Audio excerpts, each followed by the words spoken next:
Assalamualaikum warahmatullahi wabarakatuh. Sebelumnya perkenalkan saya Leni Putri Siti Barokah dengan NIM C1B023130 yang merupakan mahasiswi dari Universitas Jambi, Fakultas Ekonomi dan Bisnis, Program Studi S1 Manajemen. Dibuatnya video ini untuk memenuhi tugas mata kuliah Manajemen Hubungan Pelanggan yang ke-14 dengan dosen pengampu Bapak Bambang Purnomo SEMM.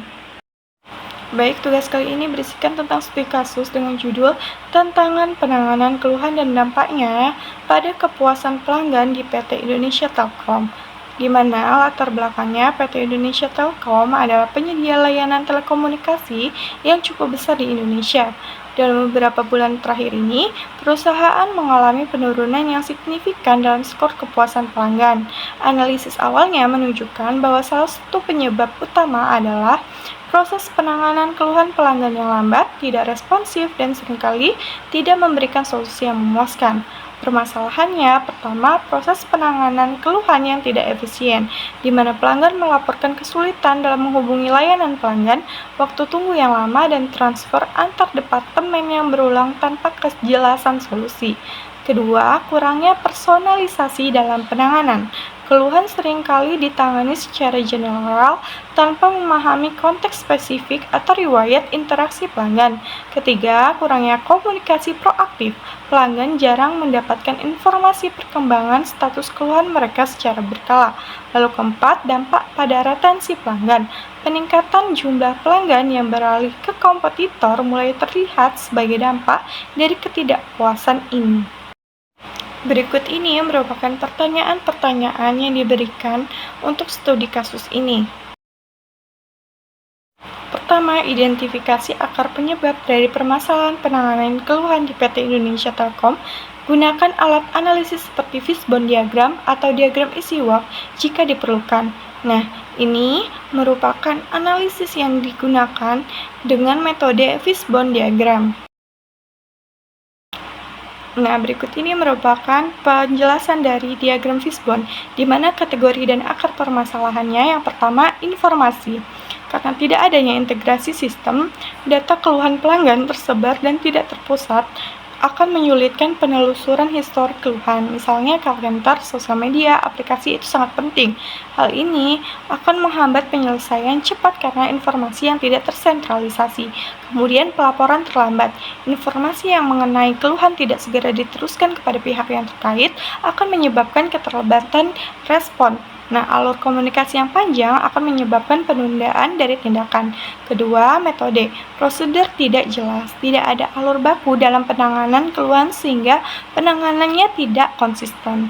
Akibatnya, penanganan akan berbeda-beda antar individu atau juga tim. Lalu, tidak ada standar waktu karena tidak ada ketentuan waktu maksimal penanganan keluhan. Kemudian koordinasi antar unit juga kurang. Nah, keluhan sering tersendat karena lambatnya koordinasi antar departemen. Lalu kemudian yang ketiga, kurangnya staf. Jumlah staf tidak sebanding dengan jumlah keluhan dari pelanggan. Nah, rasio jumlah keluhan dengan staf yang menangani tidak seimbang akan membuat beban kerja semakin tinggi dan pelayanannya akan semakin lambat. Kemudian pelatihannya yang tidak memadai. Karyawan belum dibekali keterampilan penting seperti komunikasi empatik, pengendalian emosi, atau teknik menyelesaikan konflik. Lalu keempat yaitu teknologi. Sistem CRM kurang memadai karena fitur sistem ini tidak mendukung otomatisasi dan pelacakan keluhan secara real time. Kemudian tidak ada aplikasi mobile. Nah, pelanggan tidak memiliki kemudahan akses untuk menyampaikan keluhan secara cepat. Lalu yang kelima yaitu evaluasi. Karena tidak ada pemantauan secara berkala, ini dilakukan pengecekan rutin terhadap efektivitas sistem penanganan keluhan. Evaluasi hanya fokus pada masalah tertentu saja, di mana evaluasi ini kurang menyeluruh sehingga perbaikannya hanya bersifat sementara. Kemudian evaluasi hanya fokus pada satuan, di mana evaluasi tidak ada pendekatan lintas tim atau departemen. Lalu yang keenam yaitu budaya. Kurangnya kesadaran akan kepuasan pelanggan, budaya organisasi belum menempatkan pelanggan sebagai prioritas. Nah, Tidak semua karyawan ini juga menyadari pentingnya peran mereka dalam membentuk pengalaman pelanggan yang baik. Baik, saya akan menjawab pertanyaan kedua, yaitu pertanyaannya, bagaimana PT Indonesia Telkom dapat merancang ulang proses penanganan keluhan yang lebih efektif dan efisien. Pertimbangkan aspek teknologi, sumber daya manusia, dan juga alur kerja.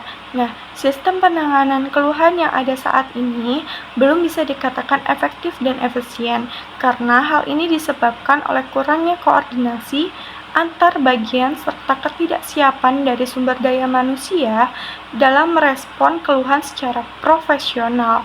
Nah, ketika pelanggan melapor masalah, mereka seringkali menghadapi waktu tunggu yang sangat lama dan harus mengulangi penjelasan masalah kepada staf yang berbeda tanpa ada tindak lanjut yang jelas. Nah, dari segi teknologi, sistem pelaporan keluhan belum mendukung pelacakan mandiri oleh pelanggan, sehingga menimbulkan rasa frustasi dan juga ketidakpercayaan terhadap layanan dari perusahaan tersebut. Nah, sumber daya manusia juga tidak dibekali pelatihan yang memadai untuk menangani berbagai tipe pelanggan dengan pendekatan personal dan juga solutif. Alur kerja yang panjang, birokratis, dan juga kurang transparan semakin memperburuk kondisi ini, menjadikan pelayanan yang diberikan tidak efektif dalam menyelesaikan masalah secara tuntas. Berikutnya, pertanyaan ketiga yaitu strategi apa yang dapat diimplementasikan untuk meningkatkan personalisasi dalam layanan pelanggan dan penanganan keluhan. Nah, mengenai strategi untuk meningkatkan personalisasi dalam layanan pelanggan, PT Indonesia Telkom perlu mengadopsi pendekatan berbasis teknologi dan juga data. Salah satu strategi penting adalah mengimplementasikan Customer Relationship Management atau CRM yang mampu merekam histori interaksi pelanggan secara detail dan juga real-time. Dengan data ini, perusahaan akan dapat memahami karakteristik dan juga kebutuhan masing-masing pelanggan, sehingga bisa memberikan layanan yang lebih sesuai dan juga relevan. Selain itu, pengguna chatbot cerdas yang diprogramkan dengan kecerdasan buatan juga akan membantu dalam memberikan jawaban awal yang cepat terhadap pertanyaan yang umum, sekaligus menyaring keluhan untuk diteruskan ke agen manusia bila diperlukan. Kemudian, pelatihan untuk staf juga sangat penting, terutama dalam hal komunikasi empatik, kemampuan mendengar aktif, dan juga penyelesaian masalah berbasis pendekatan personal. Nah, pendekatan macam ini akan membangun hubungan emosional yang lebih kuat antar perusahaan dan juga pelanggan, sekaligus juga meningkatkan kepuasan. Terkait pertanyaan keempat, yaitu bagaimana PT Indonesia Telkom dapat meningkatkan komunikasi dengan pelanggan terkait status keluhan mereka.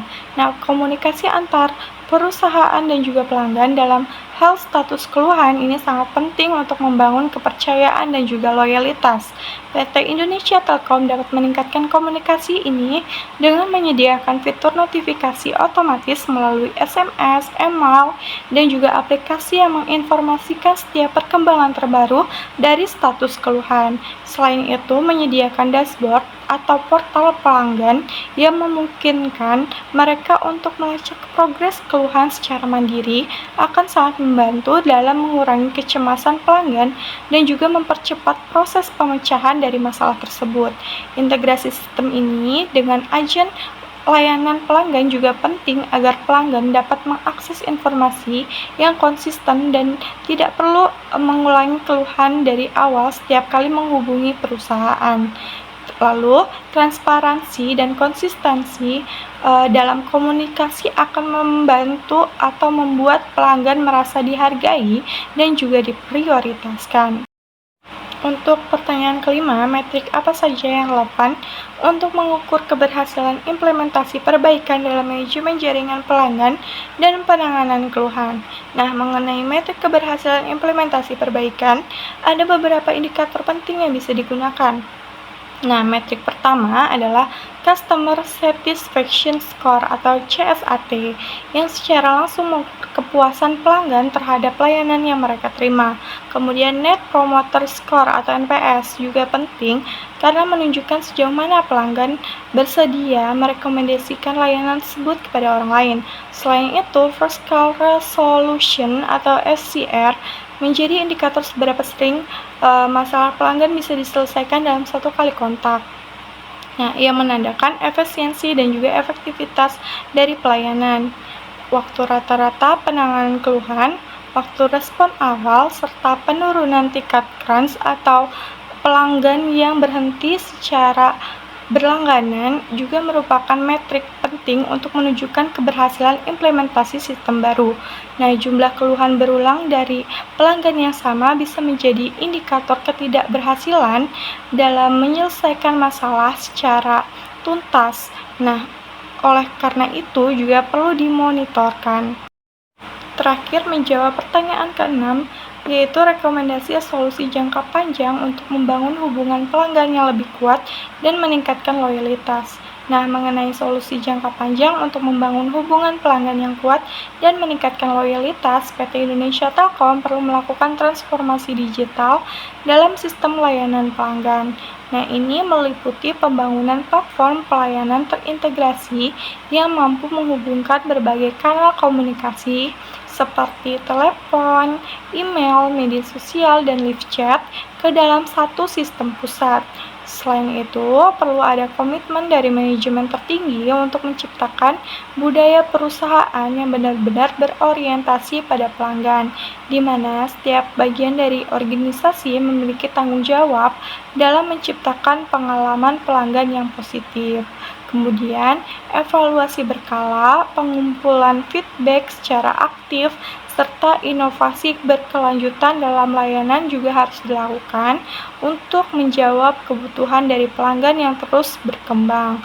Melalui langkah-langkah ini, perusahaan tidak hanya mampu untuk menyelesaikan keluhan dengan lebih baik, tetapi juga dapat membangun loyalitas jangka panjang yang menjadi keunggulan kompetitif di industri telekomunikasi. Kesimpulannya, permasalahan penanganan keluhan pelanggan di PT Indonesia Telkom disebabkan oleh beberapa faktor yang saling terkait, seperti kurangnya pelatihan dan empati dari staf layanan, alur penanganan keluhan yang tidak jelas, sistem teknologi yang belum terintegrasi, serta juga kurangnya pemantauan dan evaluasi. Kondisi ini akan mengakibatkan pelanggan merasa tidak puas, kehilangan kepercayaan, dan juga cenderung berpindah ke kompetitor. Untuk mengatasi hal ini, PT Indonesia Telkom perlu melakukan perbaikan menyeluruh melalui peningkatan kompetensi SDM, modernisasi sistem layanan, penerapan strategi personalisasi, serta komunikasi yang lebih transparan dan juga responsif.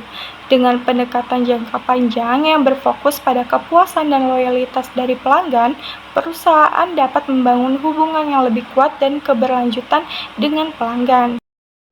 Baik, mungkin hanya itu yang bisa saya sampaikan. Kurang dan lebihnya saya mohon maaf. Terima kasih atas perhatian dari Bapak dan teman-teman semua. Saya akhiri, wabillahi taufiq wal hidayah. Wassalamualaikum warahmatullahi wabarakatuh.